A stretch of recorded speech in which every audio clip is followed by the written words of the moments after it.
rushed in with the waves to a land unprepared for its arrival. They came from all corners of the earth to the American frontier, loosely governed, lacking in order, and with few opportunities for education. Responding to the need, 2 Jesuits traveled to California to establish what would become its first permanent college, Santa Clara. Almost immediately after founding the college, Father Nobili began making purchases from Europe, filling the shelves with what would soon be one of the finest assortments of scientific apparatus the West had seen. Santa Clara was shaped by the spirit of discovery, the discipline of science and commerce, and the needs of the times. It has never existed for its own sake, and neither have its students. They have always sought both to learn and to serve. Throughout the 1900s, Santa Clara's influence only grew. As Father Jerome Ricard revolutionized early meteorology, many relied on his monthly publications, informing everything from Hollywood production schedules to the planting of crops to feed a nation. John Montgomery, a Santa Clara graduate and later physics professor, showed the potential for flight with his pioneering flying machines, some 20 years before the historic achievements of the Wright brothers. The world today is ever more complex, ever more in need of new ideas and new ways of thinking about solutions to problems that defy conventional approaches. The well-being of our world and the future of our society depend upon a new spirit, a new philosophy of innovation. The world looks to the ideas, the thinking, the values that have fueled the rise of Santa Clara, and that today inspire it to even more, to become a center of innovation and entrepreneurship in service to humanity. We live in a world that races, day in and day out, to grow and advance, bigger, better, faster, to find what's next. Santa Clara has always been a pioneer in discovery, in generating new knowledge, in technological advancement. But the difference at its core lies in asking why, in seeking a purpose, in the values that inspire and drive our work, in the quest for a more just, humane, and sustainable world. While it is in our nature to adapt, to grow, to innovate, Santa Clara has always gone beyond that. And we continue to every day.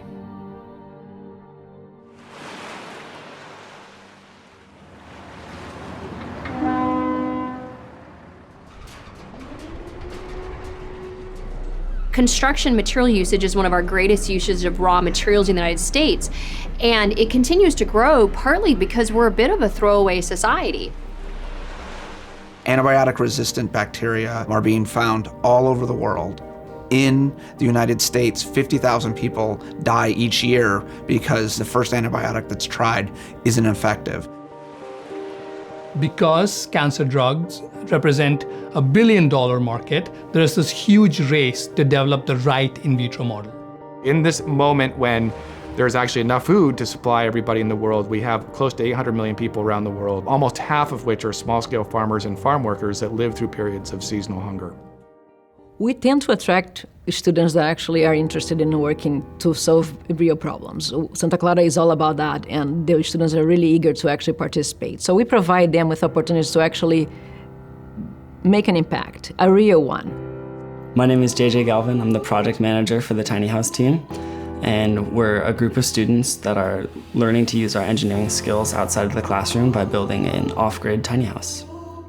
We have electrical, mechanical, civil, all the different disciplines of engineering. We've all had to work together very closely and take into account things that we might not normally. One of the really innovative aspects of this house concerns its solar array. We've partnered with a solar tracking company that does solar tracking rings.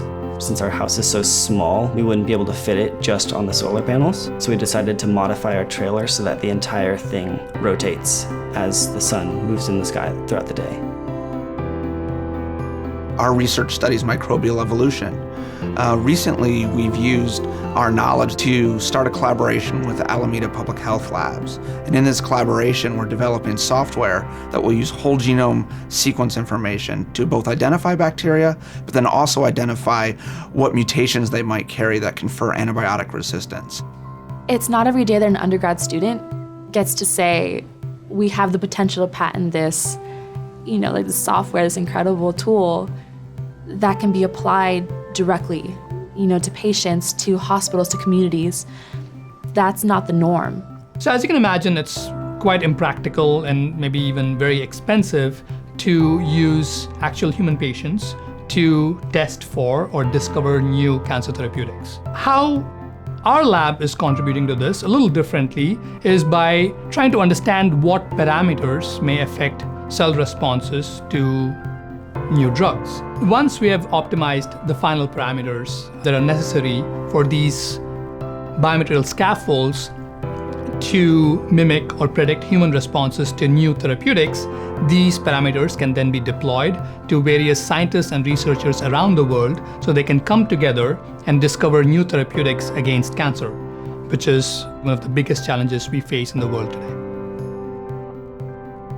Right now, I feel that environmentalism has a very narrow narrative that is pretty exclusive to most of the people actually affected by environmental degradation.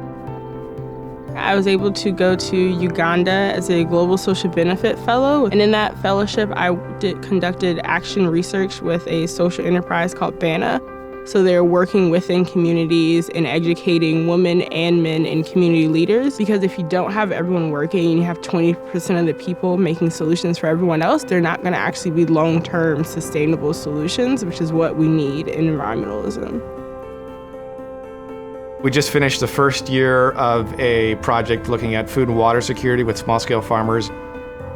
After documenting these patterns of linking the presence of fruit trees on smallholder farms to shorter periods of seasonal hunger or better food security outcomes, we took this recommendation, we shared it with the cooperatives, we shared it with Community Agroecology Network, nonprofit organizations, we presented it back in these different formats. The environmental policy challenge really is how do we incentivize the green infrastructure, the social interactions, and the communication to create more sustainable cities. It's an important trend right now. The society finally figured we can help. So let's, put our hands together and make sure that people have clean water. It's the 21st century, come on. The students sometimes when they first come, they don't even understand that that's a problem, that people actually don't have access to power or paved roads or sewage. But this is a way of showing them that they can actually use their engineering skills to do much more than that.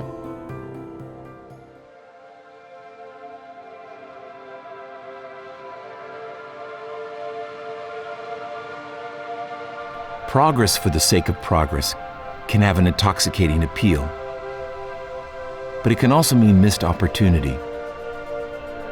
There's an ethical obligation to keep in mind while racing toward discovery and innovation. As you enter your respective fields in computer engineering, biophysics, public health, remember that good work goes beyond whatever you can create in a lab. It asks questions. It responds to the world's needs. Good work is bold. It doesn't listen to all the noise around it. It simply does what's right, no matter how hard. You are all equipped to take on tomorrow's challenges, but it takes the bold to choose to do so. The future will always favor the bold, my friends, because it's never been enough simply to win the race.